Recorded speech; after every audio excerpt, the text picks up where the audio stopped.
Welcome to city news Mancherial. నేను మీ గడ్డమనిల్. ముందుగా headlines.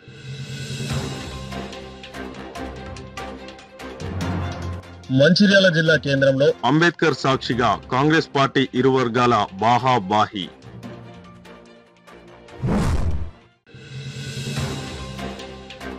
Mancherial కేంద్రంలో కురుస్తున్న భారీ వర్షం, జలమయమైన పట్టణ రహదారులు, తీవ్ర ఇబ్బందులు పడుతున్న ఉద్యోగులు, కార్మికులు, వ్యాపారవేత్తలు. బెల్లంపల్లి పట్టణంలో దివంగత మాజీ ప్రధాని రాజీవ్ గాంధీ 34వ వర్ధంతి. బెల్లంపల్లి కాంగ్రెస్ పార్టీ కార్యాలయంలో రాజీవ్ గాంధీ చిత్రపటానికి పూలమాల వేసి నివాళులర్పించిన ఎమ్మెల్యే గడ్డం వినోద్. మంచిర్యాల జిల్లా కాంగ్రెస్ పార్టీ నాయకులు, కార్యకర్తలు అంబేద్కర్ సాక్షిగా రెండు వర్గాల మధ్య ఒకరిపై ఒకరు మాటల యుద్ధం పరాకాష్ఠకు వెళ్లి భౌతిక దాడులకు దిగారు.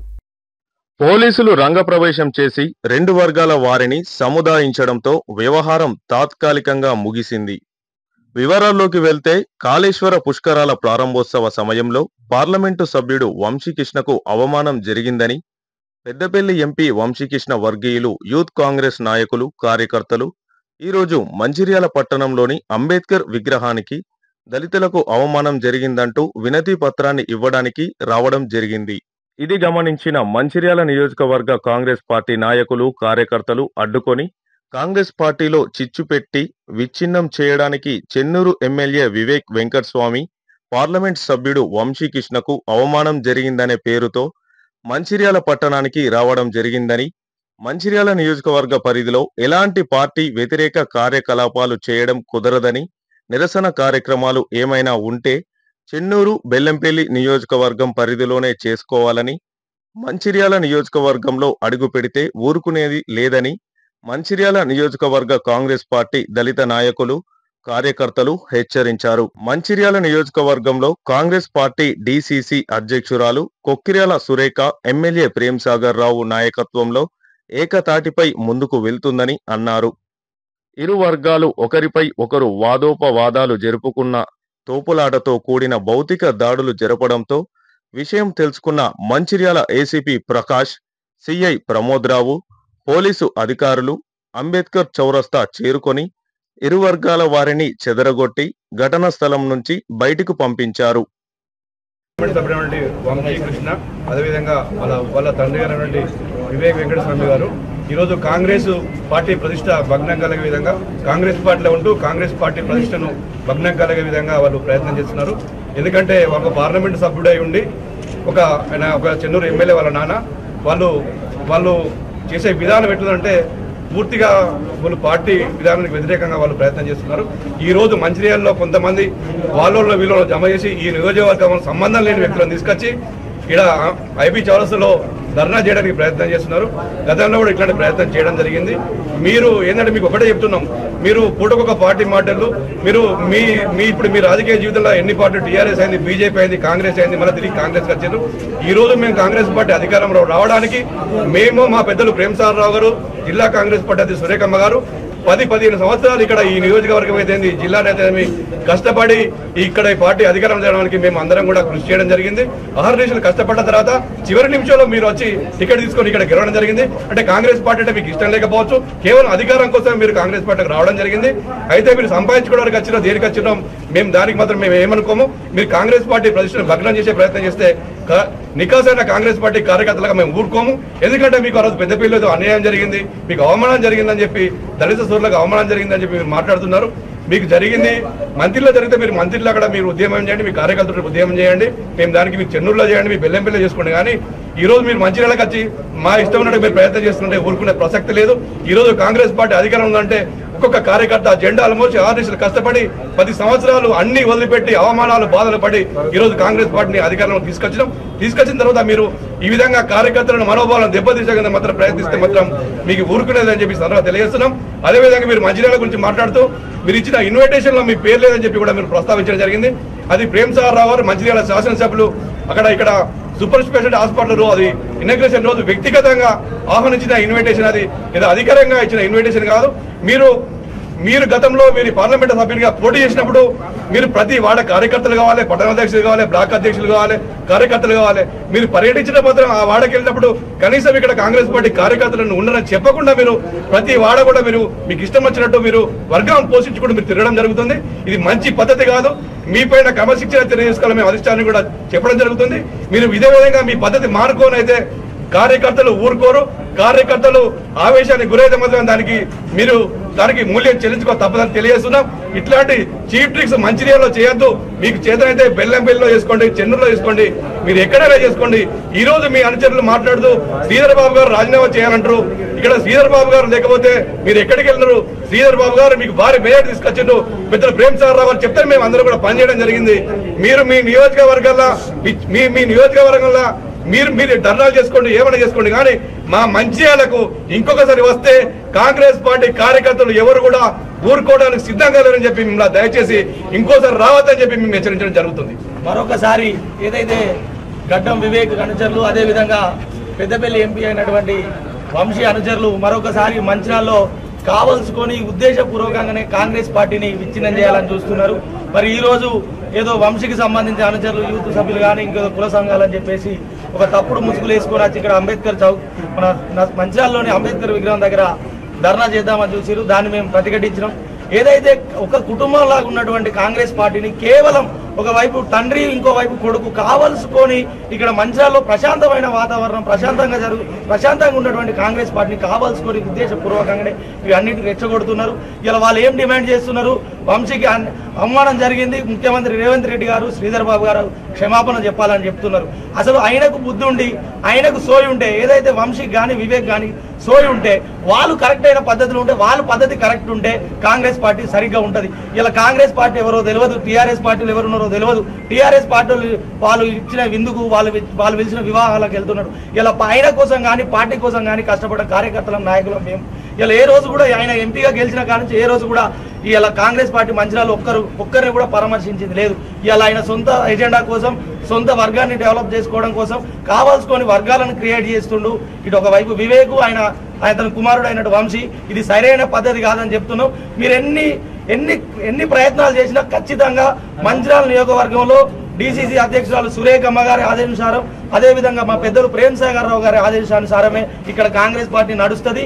మీ ఆటలు ఎక్కడైనా చెల్తాయి కావచ్చు, మీ దగ్గర కోట్లాది రూపాయలు ఉండవచ్చు, మీ దగ్గర డబ్బులు ఉండవచ్చు, మీ ఆటలు రాష్ట్రంలో ఎక్కడైనా చెల్తాయి కావచ్చు, కానీ మా ఈ మంచిర్యాల నియోజకవర్గంలో మీ ఆటలు సాగమని చెప్పి ఈ సందర్భంగా తెలియజేస్తున్నాం.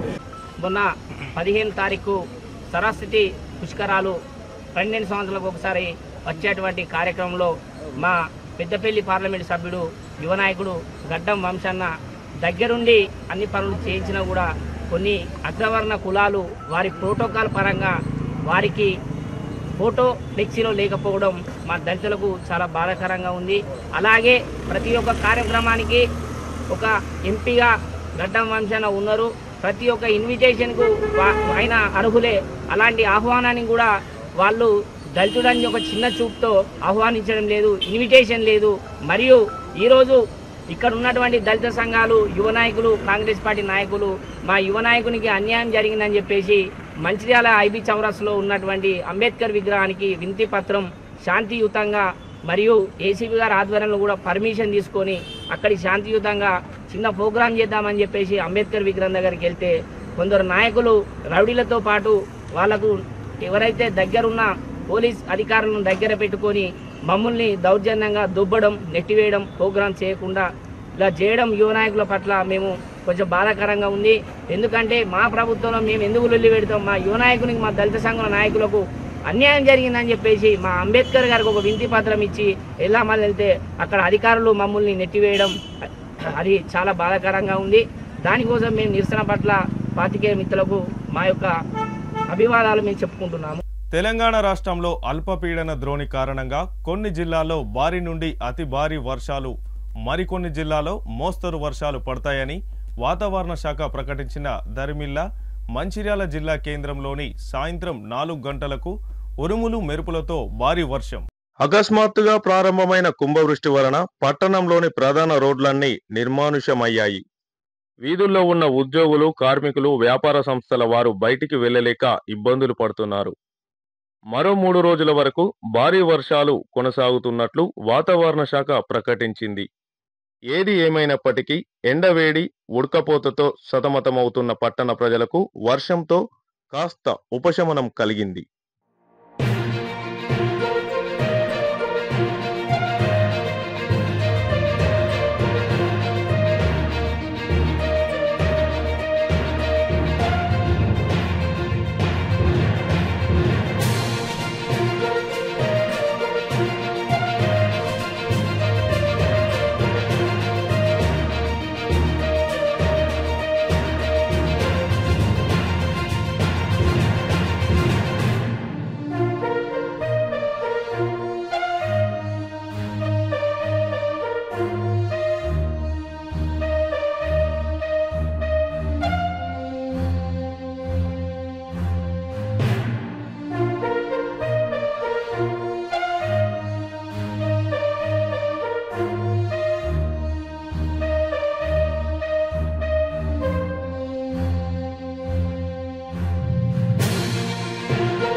మంచిర్యాల జిల్లా బెల్లంపల్లి నియోజకవర్గంలోని కాంగ్రెస్ పార్టీ కార్యాలయ ఆవరణలో స్వర్గీయ మాజీ ప్రధాని రాజీవ్ గాంధీ 34వ వర్ధంతిని ఘనంగా నిర్వహించారు.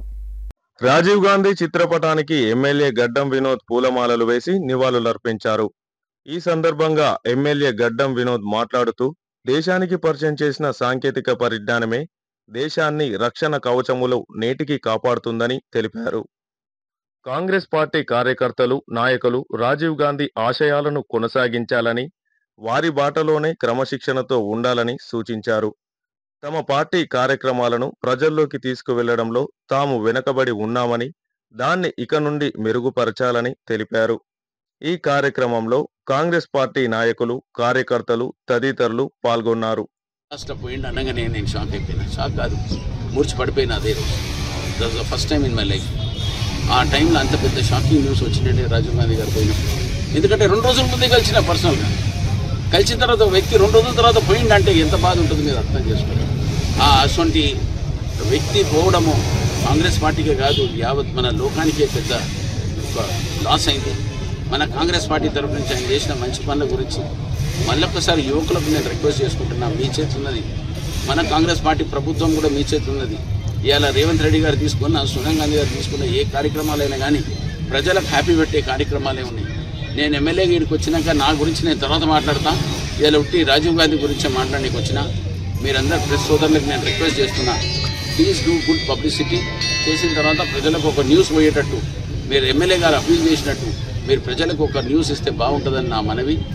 దాని పార్టీ గురించి ఒక జూన్ 2కు మనకున్నది 2nd ఇయర్ అవుతుంది. తెలంగాణ గురించి మాట్లాడే, ప్రభుత్వం గురించి మాట్లాడతా. ఆ రోజు మొత్తం డీటెయిల్గా మా కాంగ్రెస్ పార్టీ తరఫున రేవంత్ రెడ్డి గారు చేసిన పనుల గురించి అన్ని వివరంగా పాయింట్ బై పాయింట్ బెల్లంపల్లి ఇప్పటిదాకా 16 నెలల సంది ఏం చేసిన పనుల గురించి ప్రత్యేక వినత పత్రం చేసి మీ అందరికీ ఇచ్చేస్తా. మా పార్టీ క్యాడర్తో కూడా జూన్ 2వ తారీఖు కూడా ఒక పెద్ద మీటింగ్ పెట్టే కార్యక్రమాలు ఉన్నాయి. అది మీ అందరికీ అనౌన్స్ చేసి ఆ రోజు చెప్తాను. రాజీవ్ గాంధీ గారి గురించి కానీ, సోనియా గాంధీ గురించి కానీ, ఇందిరాగాంధీ గురించి కానీ, మా నాయన గురించి అయినా కానీ, మా రాజశేఖర రెడ్డి గారి గురించి అయినా కానీ ఎల్లప్పుడూ సోనియా గాంధీ అది కూడా యాద్ చేస్తుంది. రాజశేఖర రెడ్డిని రాజీవ్ గాంధీ ఇద్దరు అన్నదమ్ముల లెక్క పనిచేసుకుంటున్నారు. ఇద్దరు కలిసి ఉన్న ఏడేడ గ్రామాలలో తిరిగినరో ఆమె దాని గురించి స్వయంగా పర్సనల్గా నాకు చెప్పిన ఘనత నాకు దొరికింది. ఇవన్నీ దాని గురించి నేను మీకు ఎందుకు చెప్తున్నంటే అవకాశం రావాలి మనిషికి. ఒక వ్యక్తి గెలిచిన తర్వాత ఏం చేస్తే బాగుంటుందా అని దీని గురించి ఆలోచించుకొని మనం బెల్లంపల్ల చాలామందికి ఛాన్సెస్ దొరికాయి. నేను మీకు ఒక్కసారి మళ్ళీ ఇప్పిస్తున్న విశ్వాసం, ఏ టైం దొరికినా ఈడ ముఖ్యమంత్రి గారితో కూడా మాట్లాడి కూడా నేను ప్లాన్ చేస్తున్నా. మన కాన్స్టిట్యున్సీలో మళ్ళీ ఒకసారి పిలిచేయడానికి డే టు టైం ఆయనతో ఫిక్స్ చేసి మన క్యాడర్కి మళ్ళీ ఒకసారి ప్రోత్సహించే కార్యక్రమాన్ని జూన్ 2కు పెడతాను మీ అందరికీ మాటిస్తూ మీ ప్రెస్ సోదరులకు. రామకృష్ణాపూర్ పట్టణ కాంగ్రెస్ పార్టీ ఆధ్వర్యంలో మాజీ ప్రధానమంత్రి స్వర్గీయ రాజీవ్ గాంధీ 34వ వర్ధంతిని స్థానిక రాజీవ్ చౌక్ వద్ద రాజీవ్ గాంధీ విగ్రహానికి పూలమాలలు వేసి ఘనంగా నివాళులర్పించారు. ఈ సందర్భంగా పట్టణ అధ్యక్షుడు పల్లెరాజు మాట్లాడుతూ భారతదేశం ఆధునీకరణ వైపుగా మళ్లించిన దార్శనికుడు రాజీవ్ గాంధీ అని, ఆయన హయాంలో ఐటీ సెక్టార్ యువత ఓటు హక్కు 21 సంవత్సరాల నుండి 18 సంవత్సరాలకు మార్చి ప్రజాస్వామ్యంలో భాగంగా చేశారని, టెలికాం, విద్య, వ్యవసాయ రంగాలలో విప్లవాత్మక మార్పులకు రాజీవ్ గాంధీ ఆద్యుడు అని గుర్తు చేశారు. జిల్లా అధికార ప్రతినిధి వడ్నాల శ్రీనివాస్ మాట్లాడుతూ రాజీవ్ గాంధీ విద్యారంగంలో నేషనల్ ఎడ్యుకేషన్ పాలసీని తీసుకువచ్చారని, ఎమ్మెల్యేలు, ఎంపీలు ఒక పార్టీ నుండి మరొక పార్టీలోకి చేరకుండా ప్రజాస్వామ్యాన్ని కాపాడాలనే ఉద్దేశంతో పార్టీ ఫిరాయింపుల చట్టం తీసుకువచ్చారని, దేశం కోసం ప్రాణాలు కోల్పోయిన మహానాయకుడు అని కొనియాడారు. ఈ కార్యక్రమంలో మాజీ ఎంపీపీ మహంకాళి శ్రీనివాస్, పలిగిరి కనకరాజు, గోపు రాజం, ఎండి లాడెన్, ఉప్పులేటి సురేష్, బత్తుల వేణు, బుడిగె శ్రీను, బొద్దుల ప్రేమ్సాగర్, భువనగిరి రవీందర్, ములుపోజు భాస్కర్, గండి కుమార్ గౌడ్, రామకృష్ణ తదితరులు పాల్గొన్నారు. రాజీవ్ చౌక్లో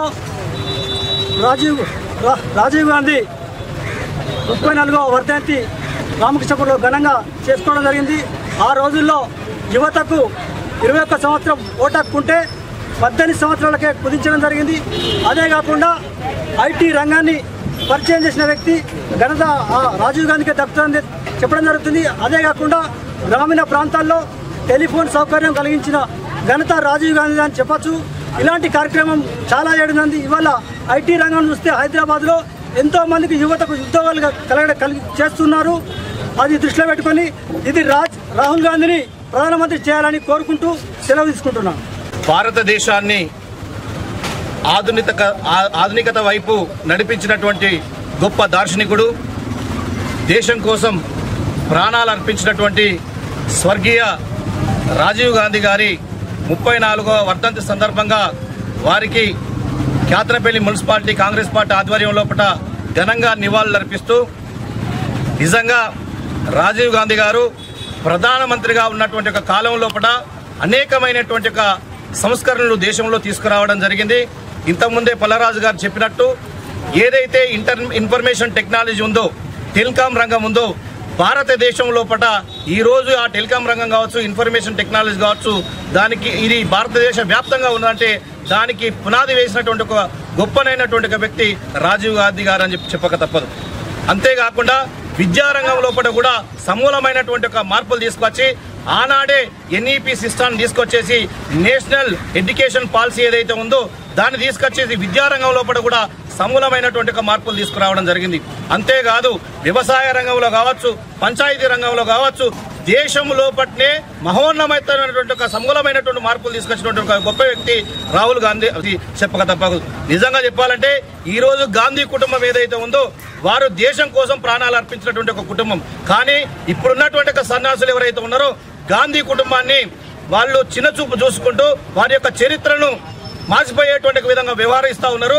కాకపోతే ఇక్కడ రాజీవ్ గాంధీ గారి మరణానంతరం సోనియా గాంధీ గారు 1998 లోపల పార్టీ భాగాలు చేపట్టి 2009లో 2014 లోపల 2 సార్లు ప్రధానమంత్రి అయ్యేటువంటి అవకాశం వచ్చినా కూడా అటు సోనియా గాంధీ గారు కానీ రాహుల్ గాంధీ గారు కానీ ప్రధాని పీఠాన్ని అధిష్ఠించకుండా మన్మోహన్ సింగ్ గారికి వారికి ప్రధానమంత్రి పదవిని ఇచ్చి వారి యొక్క గొప్ప ఈ దేశం పట్ల ఉన్నటువంటి ఉదాహరణను వారు పట్టుకున్నారు. అంతేకాదు ఈరోజు రాహుల్ గాంధీ గారు కన్యాకుమారి నుంచి కాశ్మీర్ వరకు భారత్ జోడో యాత్ర పేరిట 6500 కిలోమీటర్లు పాదయాత్ర చేసి దేశం లోపల ఏవైతే సమస్యలున్నాయో ప్రజల సమస్యలున్నాయో వాటన్నింటిని తెలుసుకొని ప్రజా సమస్యల్ని ఇలా ప్రతిపక్ష నాయకుడిగా పార్లమెంట్ లోపల వారు మాట్లాడుతూ ఉన్నారు. కాకపోతే ఈ రోజు మోడీ హయాంలో ఉన్నటువంటి ఒక కేంద్ర ప్రభుత్వం కేవలం గాంధీ కుటుంబాన్ని టార్గెట్ గా చేసుకుని వారి యొక్క గొంతులకేటువంటి ప్రయత్నం చేస్తా ఉన్నది. ఈడీ కేసులు అని చెప్పేసి నేషనల్ హెరాల్డ్ కేసులు అని చెప్పేసి వారి మీద బలవంతం కేసులు పెట్టి వారి యొక్క చరిత్రను మసిపూసి మారడిగా చేసేటువంటి ప్రయత్నం చేస్తా ఉన్నది. కాబట్టి వారు ఒకటే చెప్తా ఉన్నాం, ఈ రోజు స్వతంత్ర ఉద్యమంలో కూడా పాల్గొన్నది గాంధీ కుటుంబం. ఇలా భారతదేశంలో సంస్కారం తీసుకొచ్చింది గాంధీ కుటుంబం. ఇలా ప్రజాస్వామ్య విలువల్ని కాపాడేటువంటి గాంధీ కుటుంబం వైపు ఏ ఒక్కరు చూసినా కూడా సహించేది లేదు. ఖచ్చితంగా రాహుల్ గాంధీ గారిని ప్రధానమంత్రిని చేయడమే కాంగ్రెస్ పార్టీ లక్ష్యం.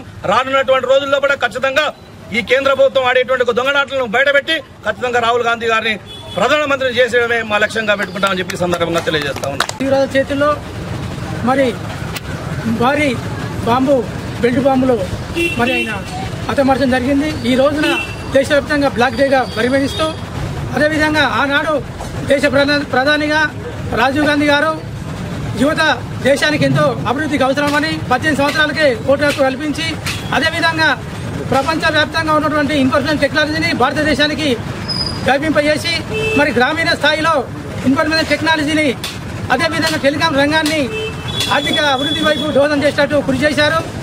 అనేక ప్రణాళిక పరిశీలన చేసి ఈ దేశానికి ఆర్థిక సమృద్ధి ఏ విధంగా జరుగుతుందో అని పలు దేశాల నుంచి వెళ్ళి సంస్కరణలు తీసుకొచ్చి. వార్తలు ముగించే ముందు హెడ్లైన్స్ మరొకసారి.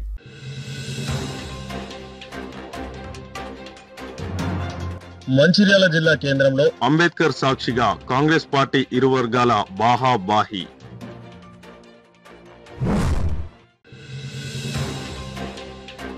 మంచిర్యాల కేంద్రంలో కురుస్తున్న భారీ వర్షం, జలమయమైన పట్టణ రహదారులు, తీవ్ర ఇబ్బందులు పడుతున్న ఉద్యోగులు, కార్మికులు, వ్యాపారవేత్తలు. బెల్లంపల్లి పట్టణంలో దివంగత మాజీ ప్రధాని రాజీవ్ గాంధీ 34వ వర్ధంతి. బెల్లంపల్లి కాంగ్రెస్ పార్టీ కార్యాలయంలో రాజీవ్ గాంధీ చిత్రపటానికి పూలమాల వేసి నివాళులర్పించిన ఎమ్మెల్యే గడ్డం వినోద్. సిటీ న్యూస్ ఇంతటితో సమాప్తం. తిరిగి ప్రసారమయ్యే సిటీ న్యూస్ లో మళ్ళీ కలుసుకుందాం. అంతవరకు సెలవు. నమస్కారం.